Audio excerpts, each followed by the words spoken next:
2 பேரா நிர்வாகம் பண்ணுவீங்க சினிமாவை, 2 பேரா ஆளுவீங்க சினிமாவை, நீங்க தான் எல்லா தியேட்டரும் ரிலீஸ் பண்ணுவீங்க, நீங்க தான் எல்லாம் பண்ணுவீங்கிற ஒரு கால சூழலையா ஏற்படுத்துவீங்க. ஆந்திரால அப்படி இருக்கா, கர்நாடகால அப்படி இருக்கா, கேரளால அப்படி இருக்கா? அது ஒரு இண்டஸ்ட்ரி சார். மீன் மார்க்கெட்டுக்குள்ள போய் லைனா உட்கார்ந்துருக்காங்க பட்டினப்பாக்கத்துல. போய் ஒரு மீன் கடையை வச்சு உட்காரேன் பார்ப்போம். உட்காந்துருவியா நீ? உனக்கு தைரியம் இருக்கா?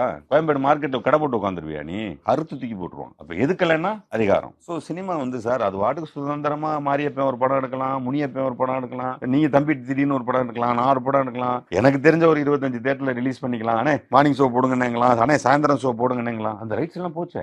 கேள்வி உங்களை நோக்கியே திரும்பும் இல்ல சார்.